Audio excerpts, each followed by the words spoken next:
state of loyalty, right? What's going on? What are we seeing?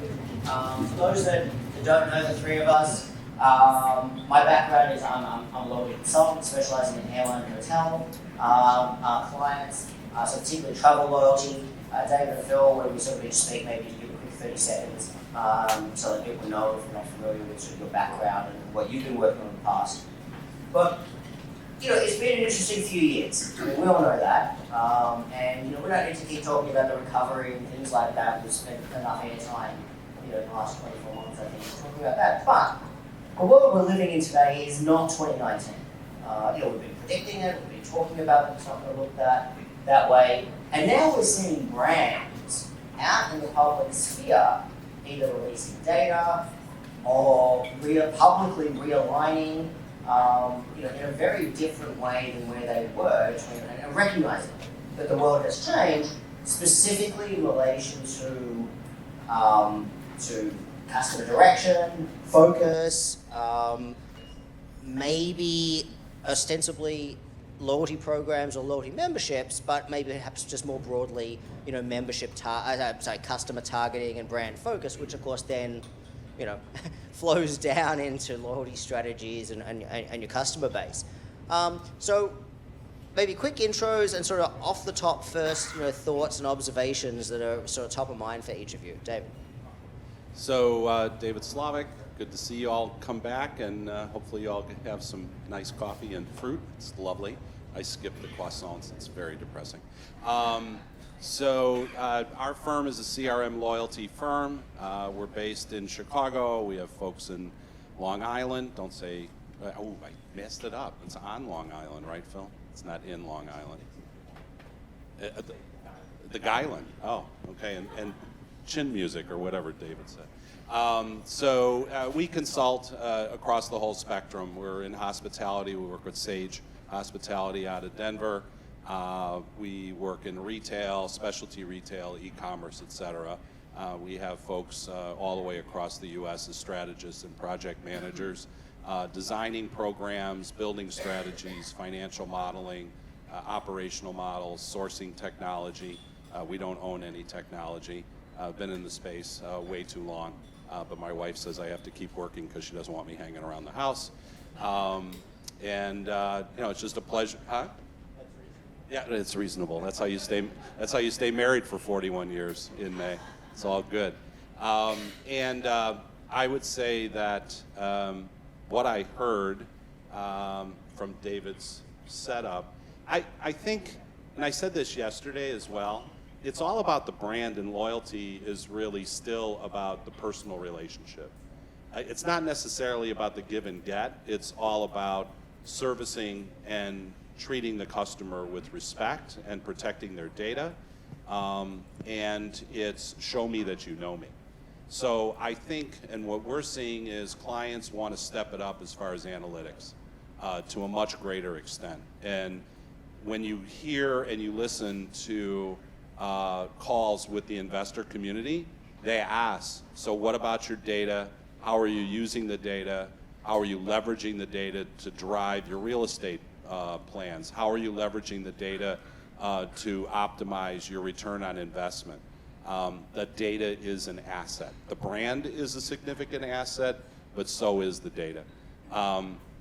And as a result, what people are also finding is they have gaps in what should be their strength in certain segments of their total audience, whether it's airline, a hotel, or retail.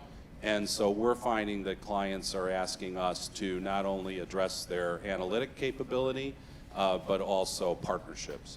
And I was speaking about that yesterday as far as strategic and tactical. So those seem to be two keys. And then the last is two of our clients, in particular Rothy's, as well as Orvis, if you're familiar with either. Rothy's sells shoes and bags and accessories, and it's made from 100% plastic bottles produced out of China. And so they're doing good. You look good and you do good. And it's a fabulous, fabulous company out of San Francisco. It's now owned 49%, I believe, by a Brazilian entity and going international.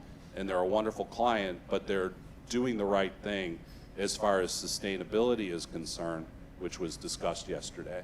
And as opposed to just putting those initiatives out there and then people criticizing you for doing it, but certainly carbon footprint is an important component in the airline industry as well as hotel in terms of waste management and so on. And another client is Orvis, where they give 5% back towards nature as well as canine health, because they're known for their dog beds and other products for your favorite dog. Why they exclude cats, I don't know, but I don't think you can take your cat hunting. So we like to go and work with companies that have a passion for giving back to the world. And I think the more that we do that, we all feel better in our daily lives. So just a few thoughts. Can you hear me? Does this work? No. Switch. So hi, good morning. I'm Phil Rubin. I'm not a loyalty consultant anymore, but I did that for a long time, like close to 32 years in like doing loyalty with clients. Most recently, I had a company and sold it, so doing different things now. So my company's called Grace-Based Matters. We're really an innovation and advisory firm, more focused on technology, which our firm was like David's. We were technology independent, so now I've sort of switched sides a little bit and doing more industry advisory, but really we're focused on innovation and growth through both organic and inorganic M&A type things. That said, I love this business, and I would sort of self-describe as a loyalty nerd. So I have a point of view that sort of reflects starting in, working in the airlines in the late 80s and realizing the potential for data-driven marketing and how that translates into a better customer experience, and how ultimately loyal is a manifestation of an attachment, like David said, to a brand, but importantly, it's a willingness to pay more, go out of your way, fly over a hub instead of going nonstop, whatever those things are that reflects that attachment. And really it's economic inelasticity, which is why it's profitable when it's done right. So given that perspective, and I guess in my fourth decade in being around this industry, loyalty was always the ghetto of marketing. And thanks for laughing. It is funny, but I think it's true, which is what makes it funny. For those of you who know Yiddish, it's the shtetl of marketing. But it never got the respect it deserved. All the money is focused still on acquisition and on above-the-line spend. And I used to think that was CMO's fault, but I actually think it's our fault as an industry, and it underlies the opportunity, and I'm an optimist by nature, so like our session, which I'm really amped up about this afternoon, about the connected experience and kind of the future, especially of travel loyalty, but it goes beyond travel, sort of reflects this broader idea that loyalty is stuck. And for those of you who were here yesterday, I mentioned that when Chuck and I were talking as part of the setup. It's stuck because it's 2023 and we're doing, I would argue, a number of things worse than we did when I started in this business in the late 80s. And I would credit American for being the first to really understand how to translate the data that was collected, which was the whole point of frequent flyer programs.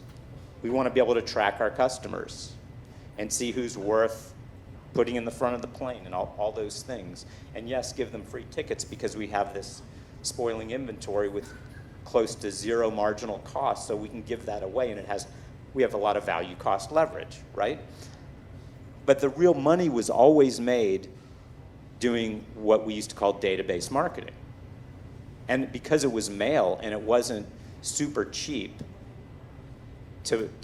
on a cost per thousand, we were all much more judicious about not just spraying and praying and just spamming the crap out of our customers. There's a great marketunist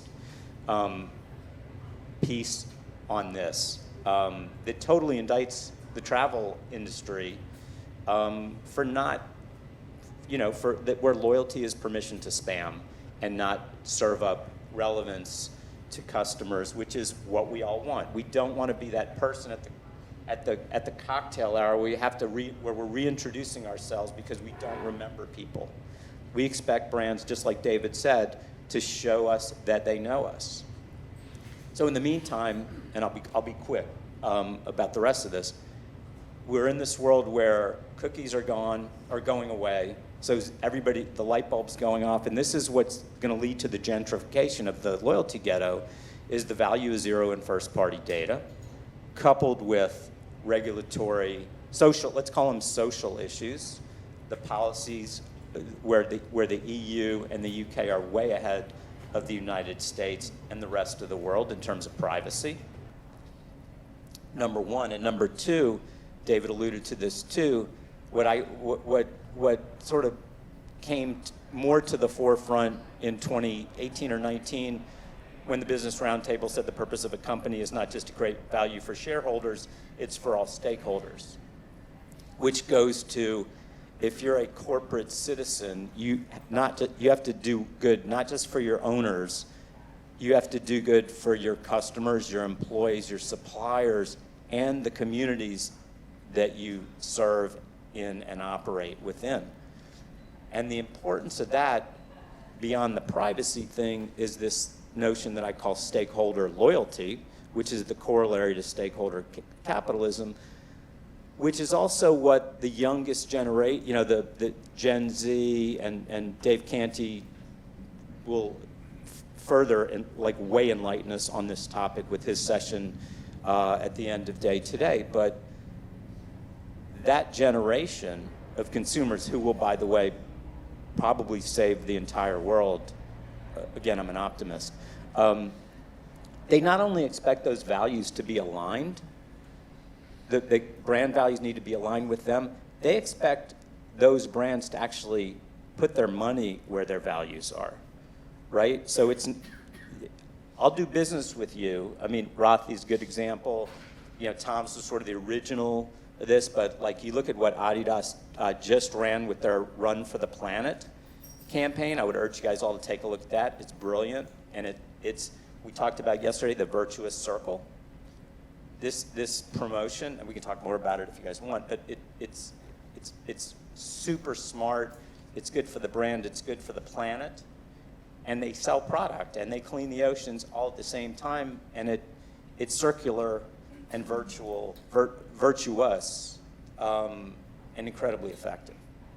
And you use the word virtuous, and if it's not loyalty, it's affinity, and if it's not affinity, it's touching the heart, and it's an emotional connection. It used to be, when I was ad agency side, it was all about brand preference. Well, brand preference was just deciding to, grab Kellogg's Frosted Flakes instead of the off-brand, right? But now it's all about preference for many, many reasons, and they're not only buying with their wallet, they're buying with their head. They're buying with their heart. I think the other big difference between what we do as loyalty people and brand is, like the idea of brand preference and A&A studies, is that's survey data. It's not purchase data. It's not data that the CFO gives a crap about. And we talked about this yesterday. This came up a couple of times. Is we do a terrible job of measuring the impact that we have.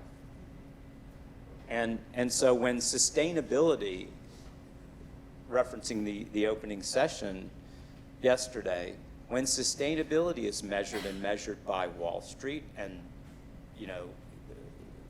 the financial markets, we ought to be able to present not just the sort of ex-ante case for loyalty, we ought to be measuring and reporting that regularly in ways where the answer is, as a financier client I had like a long time ago said, if the answer is not money, rephrase the question. you have to be able to answer that question in order to do the things that you want to keep doing that are innovative and unlock new growth opportunities. And so I don't mean to be so negative about us as an industry, more to underscore the opportunity that we have as we move to the forefront, because if quote unquote loyalty is not the answer to zero and first party data, if there are other sectors, other categories within marketing and let's just say overall commercial operations that are able to jump the line ahead of us, it's not good. Then, as we talked, I forget who talked about it yesterday, I think it was probably Mary. If we're an expense, we're going to get cut. If we're a profit, if we're a revenue margin and profit driver, that's how you capture investment dollars, OpEx and CapEx. You know, I mean, taking responsibility, Phil, I mean, it's a really interesting sort of thread that you're talking about here, and that is that, I mean, a couple of things. Let's go in reverse order to your commentary. I mean, if your loyalty program's not making you money, you're doing it wrong. You know, it's as simple as that, you know, and that is a mindset that I think in the travel industry, we do understand now, you know. I mean, those of you that have been following my musings for a while will know that, you know, I was pissing into the wind a few years ago trying to get everybody to pay attention to co-brand revenues at airlines. Now, guess what? It's commonplace. You know, random person on the street out there you could probably pull up, and by the third person, somebody's going to have read something about the enormous amount of money that airlines make from credit cards. I mean, it is commonplace now that major loyalty programs can be profit centers. Certainly in travel, you know, and I know we sort of touched on, and I know we'll continue through the day to touch on some of the other aspects in retail and other sectors, you know, even financial or whatever else, that loyalty programs aren't necessarily so clear-cut. So loyalty folks, practitioners, have their work cut out for them to prove the business case. And working in reverse order again to some of your other comments, Phil, we do ourselves a great disservice as loyalty practitioners. For starters, we should stop calling ourselves loyalty marketers. There is no such thing as loyalty marketing. You are a marketer or you're a loyalty person. It is as simple as that. Now, if you work in a loyalty team and your job is to run social media or send emails, you might get confused. I can see the confusion. If your reporting structure is up via the CMO, I can see the confusion. But the truth is that the coloring in department is an expense. Loyalty is a revenue department. So the correct place for loyalty in every organization is in commercial. I almost don't care where marketing sits in most organizations. Now, that said, and I thought yesterday's sessions were really good and illuminating, you have to have a good relationship with the CMO, right? Because you've got to work hand in glove. Let's go back a few years. Again, regular attendees of LawSat will know that we've stood up here and we've berated you that you have to have a good relationship with your CFO, right? If you want to get yes as an answer to a question, of which money has to be part of the phrase in there, you have to have a relationship with them. And you have to take them on the journey to understand the contribution that loyalty makes in terms of being a revenue and ultimately an EBIT driver. But, you know, we're not marketers. We're not loyalty marketing. I encourage all of you on your LinkedIn profiles, if you call yourself a loyalty marketer, stop it. Stop it right now. I'll pause if you need to open up your phones and change your descriptions. But seriously, we do ourselves a disservice because people outside of our industry don't understand what we do. And if they think that we are just an extension of the coloring in department, they think we are an expense line item, and that's important. Some other quick observations. I see, I think Nick's panel's all ready to go in a moment, but a couple of other observations I've noticed in recent times. And maybe before that, I'll kind of go back to last year's Loyalty Summit when we were in Chicago, and there were a couple of key themes we talked about at that event. Number one was that the customer of today, as we called it at the time, really today, but it applies this year as well. Today's customer is not the same as the old customer. There is a very noticeable difference. It's a material difference in the customer mix today compared to 2019, particularly in travel and hospitality. The other thing that we said was, we talked about the need, and again, actually, this is something we've been talking about for years, but really it was coming to the fore last year, for programs to refocus strategies on a broader set of customers. You can't just rely on targeting your higher spending customers. You know, again, those who've listened to my rants for years will be very familiar with me exhorting you, don't hyper-focus on your highest spending customers. You're an airline, Your McKinsey consultants, being your highest spending customers on JFK to LAX or wherever else, they are not your best customers. They might be on a revenue line item, but you as loyalty can't move the needle with them. So why give them more miles? Yeah, give them some of their elite status perks that they've earned. That's fine. Help increase the switching costs. But you took all the miles away from them and they earned 0 miles. I promise you they're not changing airlines. Why? Because they're locked in on managed corporate contracts and they're not even decision makers. These kids don't even have any money to their name. They use the corporate card at the bar. The decisions that they make is, do I buy 13 beers or 15 beers? Right? And yet we've hyper-focused on that market segment at the expense of what I like to call the mid-tiers, who actually have skin in the game in the decision-making process where you can actually move the needle for far less investment. And there's a lot more of those. And there's a lot more of them as well. Bigger audience. And last year, I think that suddenly became a mainstream conversation, that brands were realizing the need to pivot because there was a concern about managed corporate customers not fully recovering. What's interesting, and I know all three of us have seen data points, and I'm pretty sure most of the people in the room have read or seen some other data points recently, but it's pretty much now 100% confirmed business recovery has plateaued. At about, depending on which data source or brand you talk to, it's about 70, 75, 80%. It's somewhere in that 70 to 80% range. Managed corporate travel has stalled. And it's not likely in the near future it will eventually get back to 2019 levels just because the overall volume increases, just like inflation. But we're not getting that other 20% back. So how do we then repivot our programs, our strategies, from a loyalty perspective, to refocus on that broader set of customers? And I don't want to say our crystal ball was accurate, and I hate saying, I was right, you should have listened to me years ago, because usually that means things are bad. But the truth is that that's the situation we find ourselves in. And American Airlines just, Scott, was it last week? Was it the week before? We were talking about this yesterday.